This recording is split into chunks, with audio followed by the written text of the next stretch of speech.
और बाकी एक ही बात कहना चाहूँगा, अगर अपने अपने ग्रह और गोचर सुधारने हैं बगैर उपाय, हाँ तो अपने ओरा को मजबूत करो। ओरा क्या होता है? अपने गण कह लो, ओरा कह लो। उसको मजबूत करने का अपने पौराणिक ऋषि मुनियों ने और अपने पूर्वजों ने ये अपने को बता के गए थे कि बड़ा बुजुर्ग मिलते ही पाँव धोक लगाओ।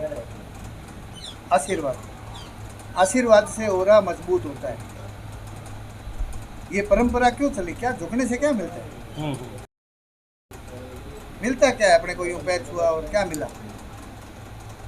जो भी संत महात्मा ज्ञानी अपने मिलते हैं, अपने धोख देते हैं। अभी के बच्चे जो है वो तो हाय हाय हाय हेलो या गले मिल लेंगे। पैर छूना जरूरी है, वही बात है। और ओरा को मजबूत करने के लिए और दूसरा कोई उपाय? बहुत जैसे सारे प्राणायाम हैं, करते हैं। बहुत सारे हैं। वह एक उसमें से एक शॉर्ट जो अपन कर सकते हैं, सरल। Hi and bye. हाँ बस। तो ये शॉर्ट एंड स्वीट में बता रहा हूँ कि आशीर्वाद से क्या मिलता है। एक लास्ट उदाहरण देके समाप्त करेंगे इसमें। एक 11 साल 6 महीने का एक बच्चा, सप्त ऋषि जो है ना अपने वो जा रहे थे, और वो बच्चा जो है वो दंडवत प्रणाम किया ऋषियों को। ऋषियों को जैसे ही उन्होंने झुक के प्रणाम किया, मतलब चरण स्पर्श किए, तो ऋषियों के मुंह से निकला आयुष्मान भव। और वो बच्चा जैसे ही खड़ा हुआ तो उसकी ललाट की जो रेखाएं देखी ऋषियों ने, उनको चक्कर आ गया। ये दूसरी कहानी है। जब वो ललाट पे जब देखा तो वो चक्कर आ गए कि ये तो भी 6 महीने बाद तो मर जाएगा। यानी 12 साल का होते ही ये खत्म। अब ये था कि ऋषियों के आशीर्वाद तो खाली जा नहीं सकता।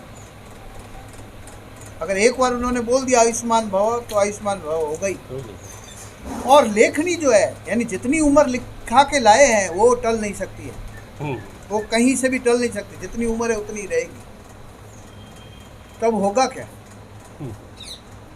दोनों ही अपने आप में पूर्ण सत्य है, क्योंकि आशीर्वाद खाली जा नहीं सकता, और लेखनी जो अपने उम्र जितनी लिखी है उतना ही रहने वाला है। सप्तऋषि कंफ्यूज हो गए, अब होगा। उसके माता पिता से मिले बच्चे के और बोला कि आपने संस्कार बच्चे को बहुत बढ़िया दिया है,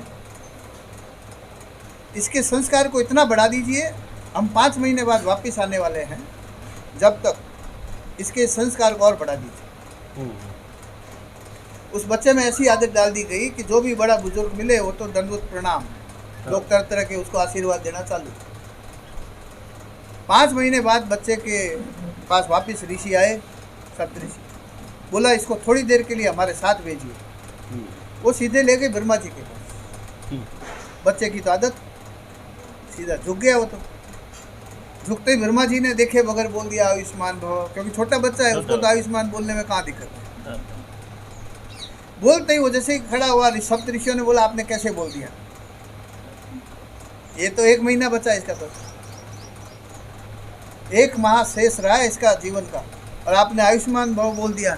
या तो आपकी आशीर्वाद में अब ताकत नहीं रहेगी, या आपकी लेखनी गलत होने वाली है। आप ही ने लिखा है सब। दोनों ही अपने आप में पूर्ण सत्य है, दोनों ही टल नहीं सकता।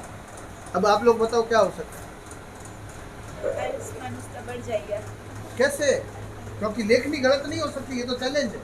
वो 1 महीना तो 1 महीना ही रहेगा, उसमें 1 दिन भी नहीं बढ़ा सकते। पर ब्रह्मा जी पर जो श्रद्धा और उसका वचन है, वो ब्रह्मा जी अपनी बात को नहीं काट सकते, उन्होंने खुद ने लिखा है ऐसा।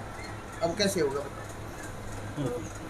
काट नहीं सकते तो वो बढ़ेगा ही ना। कैसे बढ़ेगा? तो ब्रह्मा जी ने लिख दिया था इसकी 1 वाह ही शेष, यानी 1 महीने बाद ये मरेगा तो मरेगा, उसको कोई भी टाल नहीं सकता। ये चैलेंज है, और यही होगा। मेरे उत्तर में भी यही आने वाला है, अभी मैं बताऊंगा।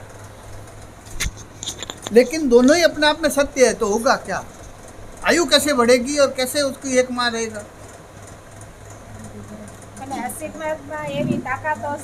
ताकत तो है, लेकिन लिखने में भी बड़ी ताकत है। जो लिखा है वो तो भोगना है। तो आशीर्वाद में ताकत कैसे? क्या होगा ऐसा जिससे ये? तो अभी सभी देवी देवताओं का मीटिंग बैठाई गई, सभी देवताओं को बुलाया गया कि भाई इसका कोई उत्तर बताओ।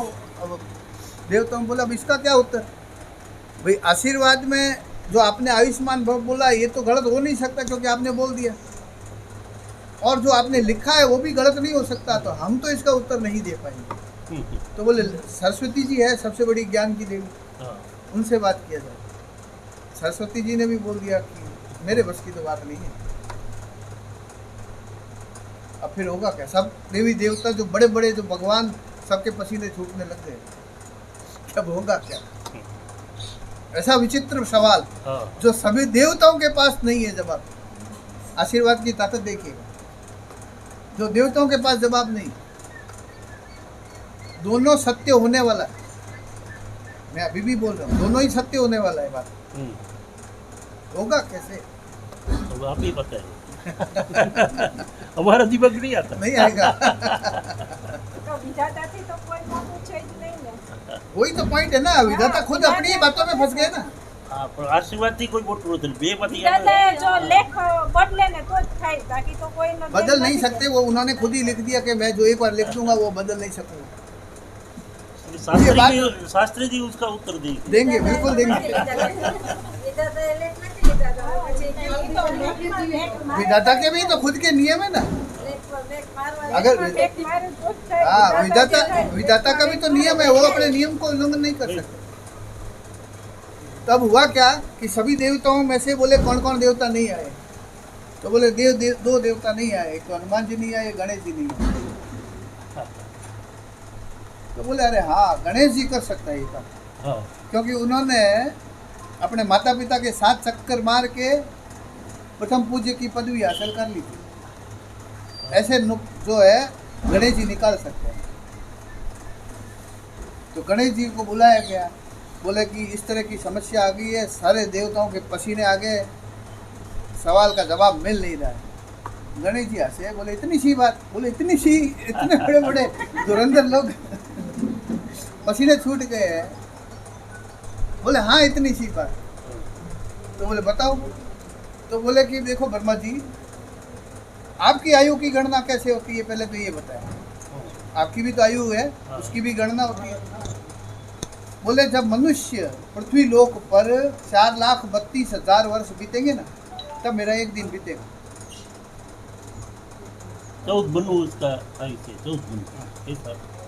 हाँ वही शास्त्रों में जो बोला है कि 4,32,000 वर्ष अपने बीतेंगे तब उनका एक दिन बीतेगा। तो बोले यही तो मैं बोल रहा हूँ, तो बस सवाल का जवाब मिल गया। बोले क्या, बोले देखो ब्रह्मा जी लेखनी किसने लिखी, बोले आपने, है ना। यानी आप अपनी बात को काट नहीं सकते हो, ये सच है। लिख तो सकते हो और कुछ और लिख तो सकते हो, बोले हाँ। तो बोले लिख दो, एक माह शेष बचा है, इसके आगे आप एक लाइन जोड़िए कि इसकी आयु की गणना अब ब्रह्मा जी के समान की जाए। हजारों साल की उम्र हो गई। तो आशीर्वाद की ताकत ये है।